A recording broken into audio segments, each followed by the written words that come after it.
সুলাইমান নবী ঘোষণা দিয়ে দিল, 4 গুণওয়ালা মেয়ে বিবাহ করতে চাই, তবে 2 গুণওয়ালা মেয়ে পায়, 3 গুণওয়ালা মেয়ে পায়, 4 গুণওয়ালা মেয়ে পায় না। আর সুলাইমান পয়গম্বর বিবাহ করতে পারে না। তবে এই খবরটা আনাসে কানাসে বিশ্বের ছড়িয়ে গেল। রাজ্যের মধ্যে একদল জেলে ছিল, নদীর মধ্যে মাছ ধরে ধরে জীবনটা চালাইতো।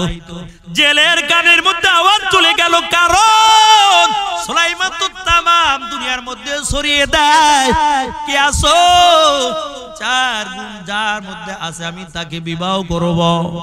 কিন্তু জেলে যখন মাছ ধরে বাড়ির দিকে রওনা হয়, জেলের কানের মধ্যেও যখন এই দাওয়াত চলে গেল, জেলে একা একা চিন্তা করতেছে, আমাকে যে আল্লাহ সুন্দরী রূপসী একটা কন্যা সন্তান দান করেছে, তবে আমার মনে হয় আমার মেয়েটার মধ্যেও আল্লাহ 4টা গুণ দান করে দিয়েছে।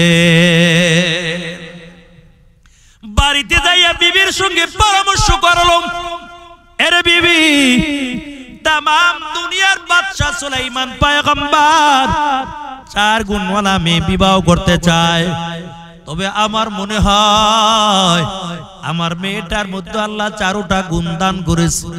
এরে বিবি, তবে আমার মনে চায় বিয়ার প্রস্তাব আমি সুলাইমানের কাছে দিব।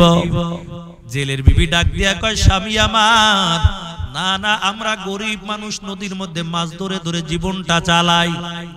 সুলাইমান তো তামাম দুনিয়ার একজন বাদশা, এটা কোনদিন সুলাইমান পয়গম্বর মেনে নিবে না। জেলে চিন্তা করলো, আসলে তো কথা সত্য, কিন্তু আওয়াজ যখন মেয়েটার কানের মধ্যে চলে যায়, মেয়েটা ডাক দিয়া বলে, মা, কোনো চিন্তা করা লাগবে না, যে আল্লাহ সুলাইমানকে তামাম দুনিয়ার বাদশাহী দান করলো, ওই আল্লাহ যদি চায় সুলাইমানের বিবি হিসাবে আমাকেও কবুল করে নিতে পারে। তবে আমি সুলাইমানের কাছে বিয়ার প্রস্তাব পাঠাইব।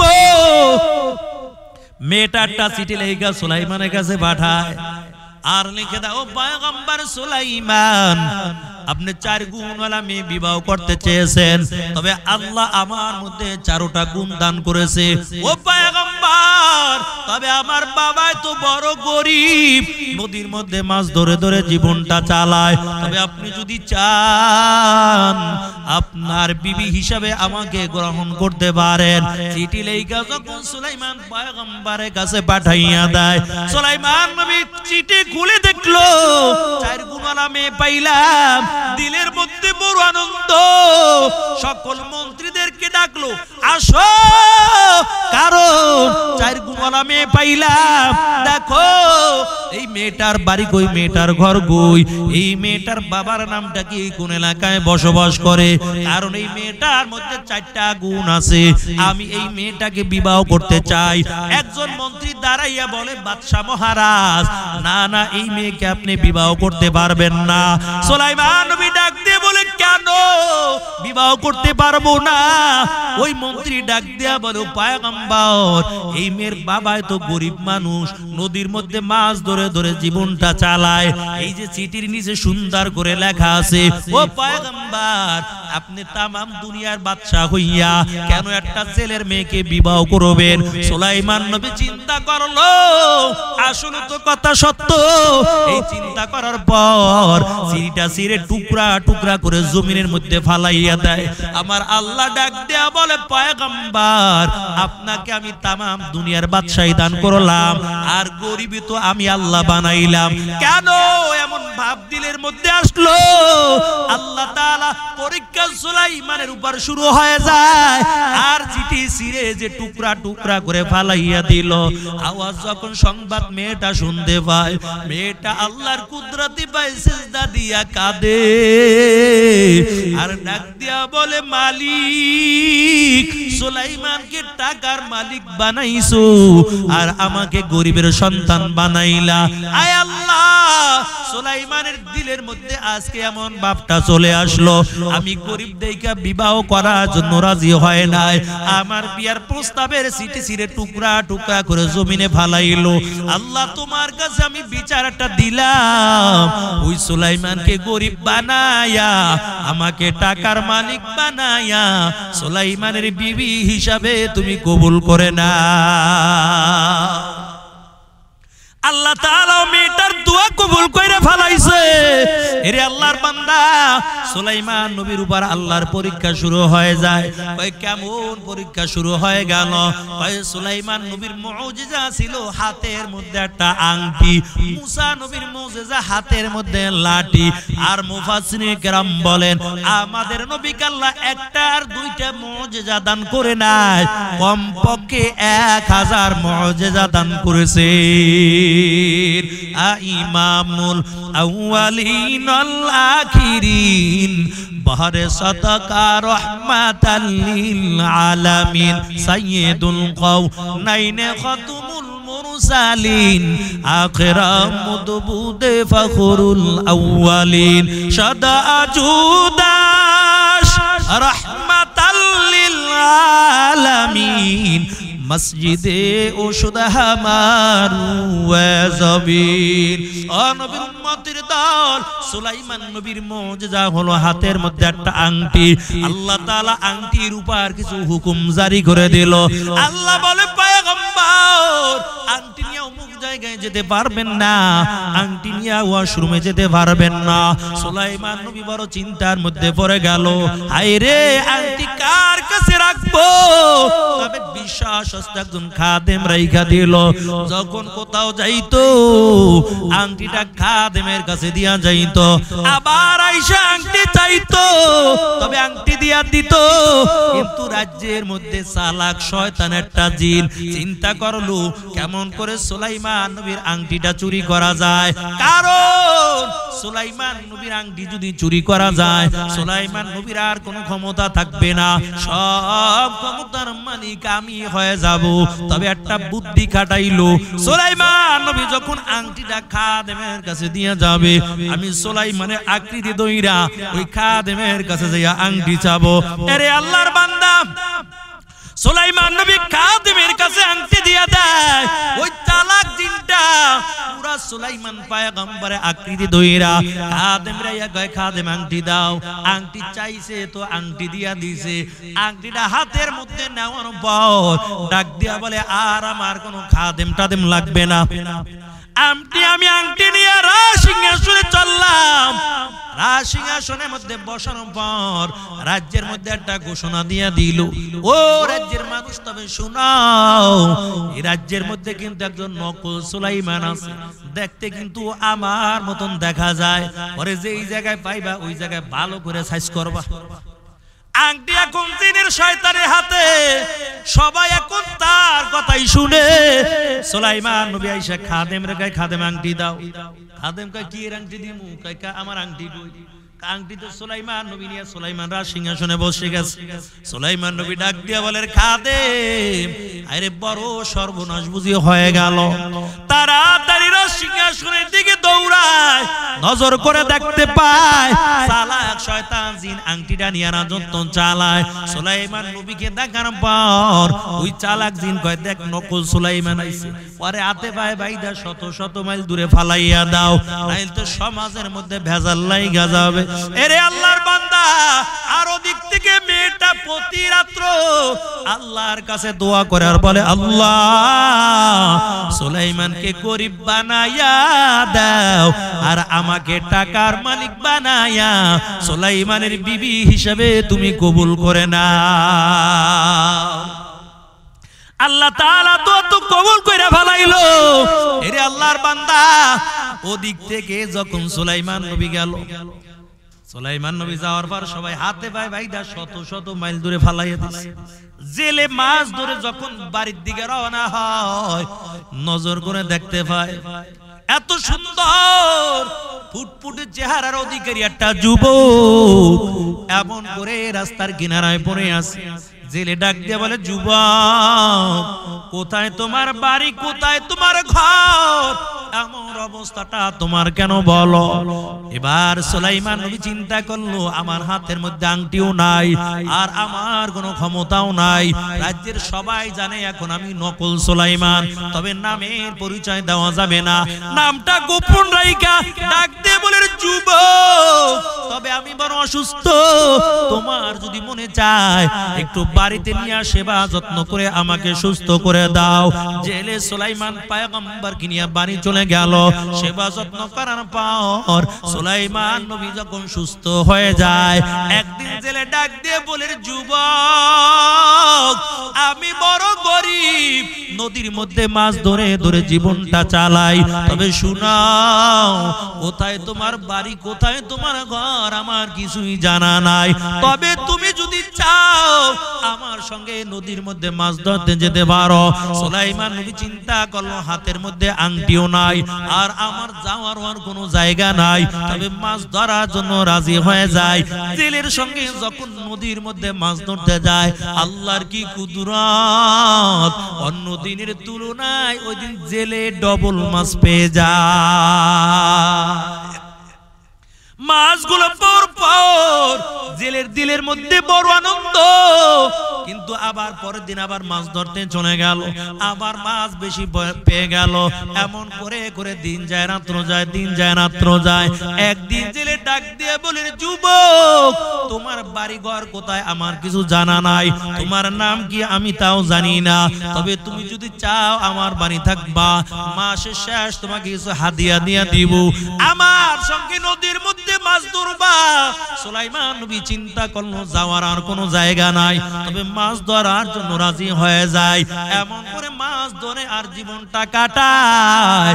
কিতাবের মধ্যে লেখে যখন একটা বছরে কাছাকাছি হয়ে গেল, একদিন জেলে ডাক দিয়ে বলে যুবক কোথায় তোমার বাড়ি, কোথায় তোমার ঘর, আমি কিছুই জানি না, তবে আমার দিলের মধ্যে বড় একটা আশা জায়গা গেছে। রে যুবক তুমি আমার দিলের আশাটা পূরণ করবা কিনা বলো। সুলাইমান নবী ডাক দিয়ে কি আশা বলেন। জেলে ডাক দিয়ে বলে যুবক তবে আমার যে সুন্দরী রূপসী একটা মেয়ে আছে তুমি দেখছো নি কোনোদিন? সুলাইমান নবী বলেন না না, কোনোদিন তার কণ্ঠের আওয়াজও আমি শুনি নাই। জেলে ডাক দিয়ে বলে যুবক আমার মেয়েটা বড় হওয়ার পর আজও পর্যন্ত গলার কণ্ঠের আওয়াজ কোনো বেগানা পুরুষ শুনতে পায় না। তবে যুবক তুমি যদি রাজি হও আমি আমার মেয়েটা তোমার সঙ্গে বিবাহ দিতে চাই। সুলাইমান নবী চিন্তা করলো যাওয়ার আর কোনো জায়গা নাই, তো বিয়ে করার রাজি হয়ে যায়। এখন সুলাইমান নবী বললে ঠিক আছে বিয়ে করতে রাজি আছি। জেলে চিন্তা করলো ছেলে তো রাজি, কিন্তু ঘরের ম্যাডাম রে তাকে রাজি করাইতে, কারণ বউ কিন্তু ঘরের মধ্যে ডেঞ্জারাস, আগে বউরে রাজি করাইতে। জেলে বাড়িতে যাইয়া বিবির সঙ্গে পরামর্শ করলো, বিবি তোমার মতামত কি জানি। কি মতামত? আমার বাড়িতে একটা বছর এই যুবক কাজ করে, বলো এই যুবকের ব্যাপারে তোমার কি ধারণা? জেলের বিবি ডাক দেয়া কয় স্বামী আমার জীবনে এত ভালো মানুষ আমার জীবনে কোনোদিন দেখি নাই, তবে আমার মনে হয় এটা আসলে একজন খাঁটি জান্নাতি বান্দা হবে। জেলে কয় তুমিও কইলা ভালো আমিও কইলাম ভালো, তো একটা কথা বলতে চাই, রাগ কইরো না। কয় কি কথা? আমার মেয়েটা এই ছেলের লাগে বিয়ে দিয়ে দে। ম্যাডাম ডাক দিয়ে কয় না না আমি বিয়ের মধ্যে রাজি নেই। তুমি তো কইলা ভালো, রাজি নাই কা? এবার জেলের বিবি ডাক দিয়া ও স্বামী আমার, এই ছেলে তো আমার বাড়ি থাকে গরিব মানুষ, গরিবের কাছে বিয়ে দেবো কইলে আমি টাকাওয়ালা দেখে বিয়ে দেব। কারণ মহিলাদের মধ্যে দুইটা জিনিসের লোভ বেশি, একটা টাকার লোভ আর একটা স্বর্ণের লোভ। এই জন্য আকাল বেলা কাজে আইনা বিবাহ হয়ে গেল। তবে আজকে বাসর রাত, কেমন করে বাসর ঘরটা সাজাবে এমন কোনো ব্যবস্থা নাই। রে আল্লাহর বান্দা, ঘরের মধ্যে তেমন কোনো খাবারের ব্যবস্থা নাই। জেলে চিন্তা করলো সকালবেলা মেয়েটা বিয়া দিলাম, এখন দুবার বেলা আবার কেমন করে মাছ ধরতে নিয়ে যাই, নতুন জামাই, একটু তো শরম লাগে, কিছু বলতেও পারে না। তবে আবার চিন্তা করে কেমন করে বাসর ঘরটা সাজাইবো। আজকে তো আমার মেয়েটার বাসর রাত, ওদিক থেকে দেশের অবস্থা তো 12টা বেজে গেছে। কারণ একটা বছর চালাক শয়তান জিনটা আংটি হাতের মধ্যে নিয়ে রাজত্ব চালায়, মারামারি কাটাকাটি হিংসা বিদ্বেষের অভাব নাই। লোকেরা চিন্তা করলো আমাদের সুলাইমান তো এমন জুলুম অত্যাচার করতে পারে না। তবে সুলাইমান নবীর একটা খাদেম জিন ছিল খুব শক্তিশালী, মাঝে মাঝে ডাকতো। এই খাদেম জিনটা চিন্তা করলো কি ব্যাপার, একটা বছর হয়ে গেল সুলাইমান নবী তো আমারে ডাকে না, না জানি সুলাইমান পয়গম্বর আমার উপর রাগ করলো। আজকে সুলাইমানের লোকে দেখা করার জন্য ওই রাজ দরবারে চলে যাব। তবে সুলাইমান নবীর খাদেম জিনটা যখন রাজ দরবারে হাজির হয়ে গেল, রাজ দরবারে হাজির হওয়ার পর নজর করে দেখতে পায় এ তো আসল সুলাইমান সিংহাসনের মধ্যে নাই, এ তো জিনদের মধ্যে চালাক বড় একটা বাটপার বসে বসে রাজত্ব চালায়। সুলাইমান নবীর খাদেম জিনটা ডাক দিয়ে বলে, তুমি কেন ক্ষমতায়, আমগো সুলাইমান কই? এই খাদেম জিনটার আওয়াজ শুই না চালাক শয়তান জিনটাকে খাইছে, আজকে তো বসের কাছে ধরা খেয়ে গেছে, আজকে আর যাবিন নাই। তাড়াতাড়ি সিংহাসন সাইজার দিছে, দৌড় কাকে নিজের জীবনটা বাঁচাইলে। সুলাইমান নবীর খাদেম জিনটাও পিছে পিছে দৌড়ায় আর ডাক দিয়ে বললাম গো সুলাইমান কই? হঠাৎ করে নজর দিয়ে দেখতে পায় সুলাইমান নবীর আংটিটা ওই চালাক শয়তান জিনের হাতের মধ্যে দেখা যায়। সুলাইমান নবীর খাদেম জিনটা ডাক দিয়া বলে, আমগো সুলাইমানের আংটি কেন তোমার কাছে, জলদি করে আংটিটা দিয়া যাও। চালাক জিনটা চিন্তা করলো আংটি যদি নিয়ে যায় অবস্থা আমার 12টা বাজাইয়া দিবে, আংটি দেওয়া যাবে না। আংটিটা নিজে খুইলার সাথে সাথে নদীর মধ্যে ফালাইয়া দেয়। নদীর একটা মাছ আদার মনে কইরা আংটিটা খাইয়া ফেলাইছে। আংটি যখন নদীর মাছে খায়, এই মাছের পিছে পিছে এখন হাজার হাজার মাছ দৌড়ায়। মাছে কয় কি ব্যাপার, কোন তাবিজ খাইবার কোন ভেজালে ফেললাম, এতদিন তো একলা ছিলাম ভালোই আছিলাম, এখন যেহানুই যাই ওই জায়গা ঘুরায় হাজার হাজার মাছগুলো আমার পিছে পিছে দৌড়ায়। এরা নবীর উম্মতের দল, মাছটা পাগলের মতো হইয়া শুধু নদীর মধ্যে ঘুরতেছে। কিন্তু দুপুর বেলা শ্বশুর আর অপেক্ষা করেন, রাগ দিয়া বলে চলো আমরা অন্য দিনের মতো আজকে নদীর মধ্যে মাছ ধরতে চলে যাব। জামাই শ্বশুর দুজনে মাছ ধরার জন্য চলে যায়। বিসমিল্লাহ বলে যখন নদীর মধ্যে জালটা ফালায়, ওই মাছটা পাগলের মতো ঘুরতে ঘুরতে জামাই শ্বশুরের জালের মধ্যে ঢুকে যায়। জালটা যখন দুইজনে মিলে উঠায়, কিতাবের মধ্যে লাগে ওই দিন দুইজনে মিলে পুরা এক নৌকা মাছ পেয়ে যায়। জেলে বড় মাছটা আলাদা কইরা রেখে দেয়, বাকি মাছগুলো বিক্রয় করার পর দামি দামি মালামাল নিয়ে বাড়ির মধ্যে রওনা হয়ে যায়। জেলের বিবি নজর দিয়া দেয়, যদি তনুজন খুশি খুশি লাগে, ডাক দেব ও স্বামী আমার, খুশির ভাব কেন বেশি দেখা যায়? জেলে কয় আর কইও না। কয় কে কি হইছে? কারে এই ছেলের কপাল কত ভালো জানো, তুমি তো বিয়ে দিতে রাজি হও নাই, কিন্তু তাও কত কষ্ট করে রাজি করাইছি।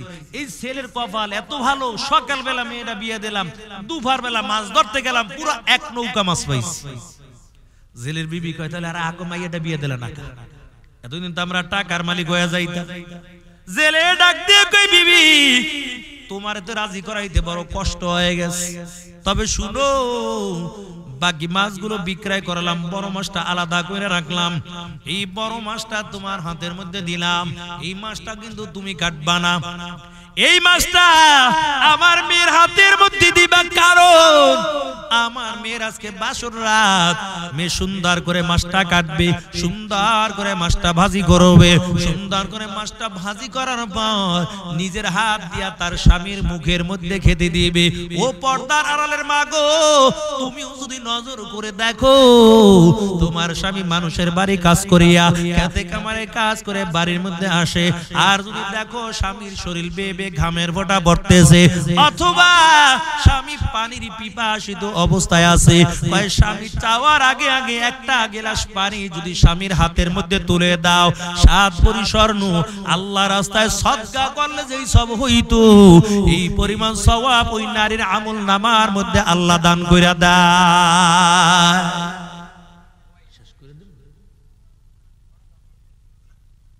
আর 5 মিনিট ইনশাআল্লাহ, খালি বাসর করে দুইজনে ঢুকাই দেব ইনশাআল্লাহ। এই আপনারা মোনাজাত দিবেন না? মোনাজাত দিয়ে দেবো, রাত্র করবো না, খুতবা টুতবা কিছু শুরু বসেন, খালি বিয়েটা পড়াইয়া খালি বাসর করে দুইজনে দিয়ে আমরা জামুকা মোনাজাত দিই ইনশাআল্লাহ। এর নবীর উম্মতের দল, মহিলা গো ভিতরে টাকার লোকটা বেশি, টাকার কাছে তারা বড় দুর্বল হয়ে যায়। ঢাকার শহর দেখবেন স্বামীও চাকরি করে, তাতে হয় না আবার বিবি দিয়েও চাকরি করে। স্বামী চাকরি করে বেতন পায় 20,000, ম্যাডাম চাকরি বেতন 30,000, পাওয়ার কার বেশি?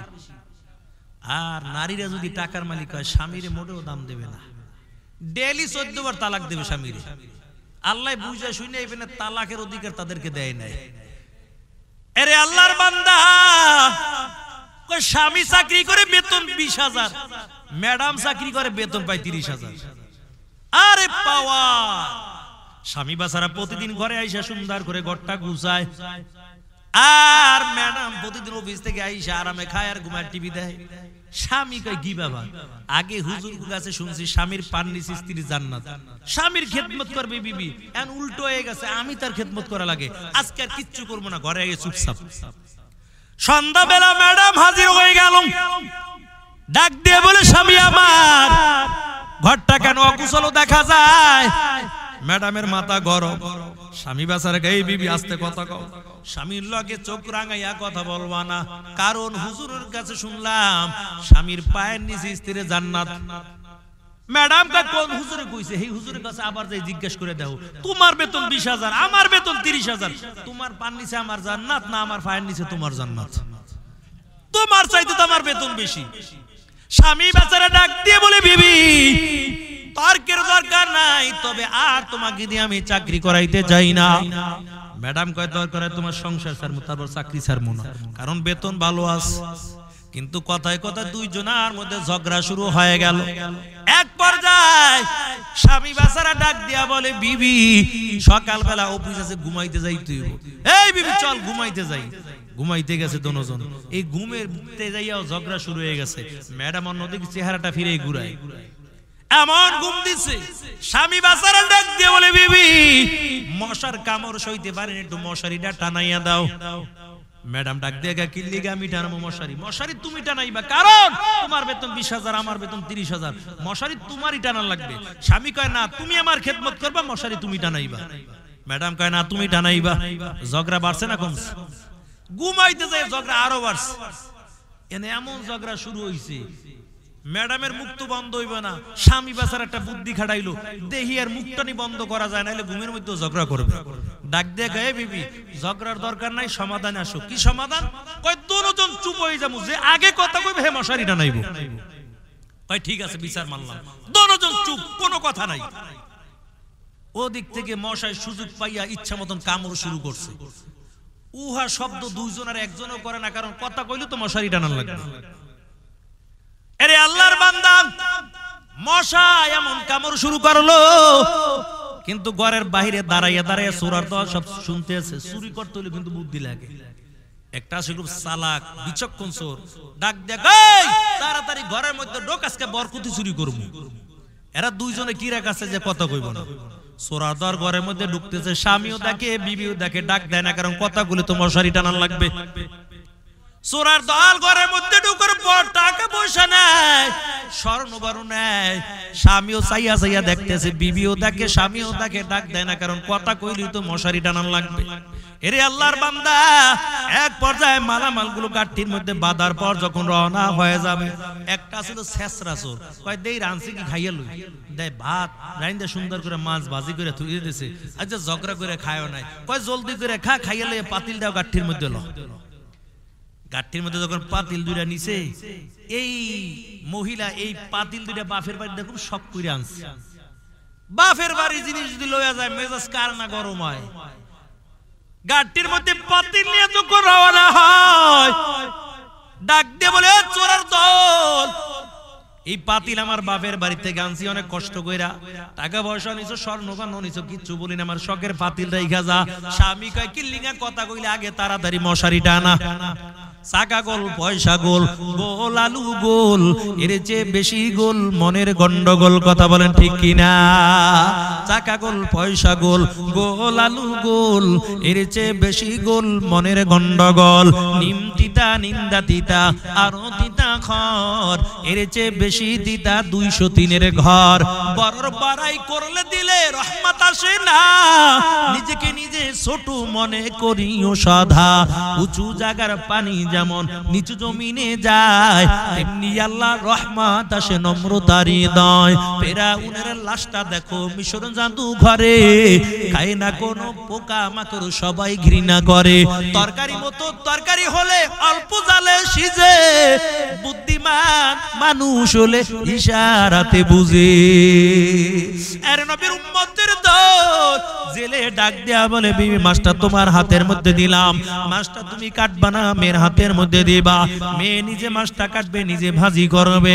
তবে মাছ যখন মেয়ের হাতের মধ্যে দেওয়া হয়, বিসমিল্লাহ বলে যখন মাছটা কাটলো, আল্লাহর কি কুদরত, ওই মাছের পেটের মধ্যে সুলাইমান নবীর আংটিটা পেয়ে যায়। আংটি পাইয়া মায়েরও জানায় না, বাবারও জানায় না, কারণ এই আংটিটা বাসর করে আমার স্বামীরে হাদিয়া দিব। বাসর করে আমার স্বামীকে কি দিব, দেওয়ার মতো কিছুই নাই। আংটিটা বাসর করে আমার স্বামীরে হাদিয়া দিয়ে দেব। এরে আল্লাহর বান্দা, লম্বা ইতিহাস আরো কাইটা সংক্ষেপ করে দিলাম। তবে মেয়েটা যখন রাত্রবেলা বাসর ঘরের মধ্যে ঢুকে গেল, আল্লাহর কাছে হাত বাড়াইয়া দোয়া করে আর বলে, আল্লাহ একটা বছর সুলাইমানকে পাওয়ার জন্য তোমার কাছে দোয়া করলাম। আল্লাহ ওই সুলাইমানকে তো দুনিয়ায় বুঝি আর পাইব না। আমার বাবা আরেকজন যুবকের লগে বিবাহ দিয়েছে, তবে আল্লাহ এই বাসর উপরে ডুইকেও তোমার কাছে দোয়া করলাম, যদিও দুনিয়ার জমিনে সুলাইমানকে না পাই, তবে জান্নাতের মধ্যে সুলাইমানের বিবি হিসাবে তুমি কবুল করে নিও। আরে নবীর উম্মতের দল মেয়েটা বাসর ঘরে ডুইকে আল্লাহর কাছে দোয়া করে, আল্লাহ সুলাইমান রে বুঝি পাইলাম না। কিন্তু এইটাই যে সুলাইমান এখন তো জানে না। সুলাইমান পয়গম্বর বাসর ঘরে ঢুকে গেল, নজর দিয়া দেখতে পায় বিবির চোখের মধ্যে পানি দেখা যায়। ডাক দিয়া বলে, বিবি কেন তুমি কান্না করো, তোমার দিলের মধ্যে কি দুঃখ?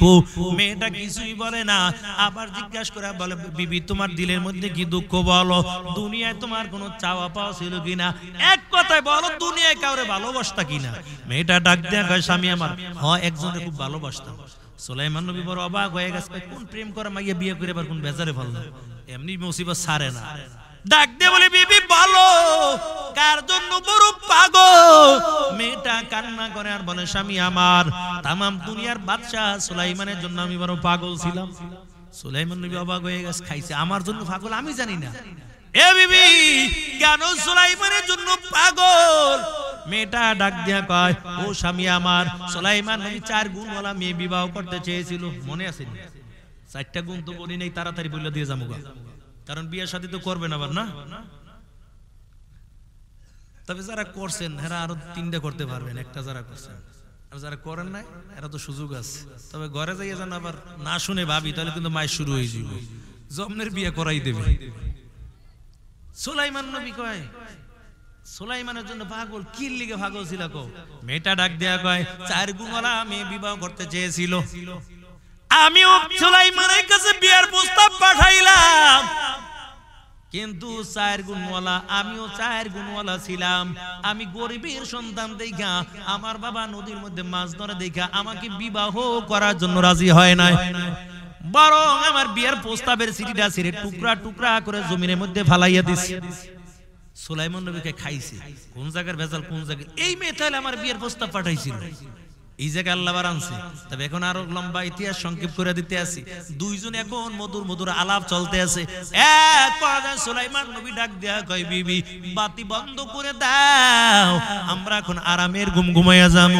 মেয়েটা ডাক দেয়া কয়, স্বামী আমার বাতি বন্ধ করার আগে আপনার একটা হাদিয়া দিতে চাই। কয় কি হাদিয়া?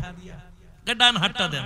ডান হাতটা দিছে, ওই মাছের পেটে পাওয়া আংটিটা বিসমিল্লাহ কইয়া সুলাইমান নবী হাতের মধ্যে ভরাই দিছে। আংটিটার দিকে সুলাইমান নবী যখন তাকায়, কয় কি রে, আমার আংটি দিয়ে আমারে হাদিয়া দিতে আইছে। এই আংটি তো আমার, এই আংটি না থাকার কারণে কোনো ক্ষমতাও ছিল না, এই আংটি কেমন করে এই জায়গার মধ্যে আসলো? এরে আল্লাহর বান্দা সুলাইমান নবী আর বুঝতে বাকি নাই, তাড়াতাড়ি সিজদায় পড়ে কান্না শুরু করো আল্লাহর কাছে। আল্লাহ, একটা বছর আংটিও ছিল না, ক্ষমতাও ছিল না, আংটি আবার দিছো। এমন করে করে কান্না করতে করতে বেহুশ হয়ে গেছে। একটু পর মেয়েটা যাই ধাক্কা দেয়, লড়ে না, দেয় স্বামীর জ্ঞান নাই, তাড়াতাড়ি আবার ভয় আংটিটা খুইলে ফেলাইছে। না জানি আংটির মধ্যে কোনো জিন ভূতের আসর আছে, কারণ এই আংটি তো পাইলাম মাছের পেটের মধ্যে, না জানি আংটির মধ্যে কোনো জিন ভূতের আসর আছে। আংটিটা আবার হাতের থেকে খুইলে ফেলাইছে। হাতের থেকে আংটি খোলার পর এখন ধাক্কা দেয়, লড়ে না, আগের মতো বেহুশ। তাড়াতাড়ি দৌড়াইয়া মায়ের ঘরের কিনারে দাঁড়ায় গেছে। ডাক দিয়ে বলে, মা কপাল বড় খারাপ। মা ডাক দিয়া বলে, কেন, কি হইছে? কয় এমন যুবকের লগে বিবাহ দিয়েছো যে এই যুবক বাসর করে অজ্ঞান হয়ে পইরা রইছে। মাই কয়, তাই নাকি? কহ।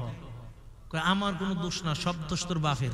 আমি বিয়ার মধ্যে রাজি ছিলাম না, আমার অনেক বুঝাই টুজাই রাজি করাইছে। তবে কি হইছে?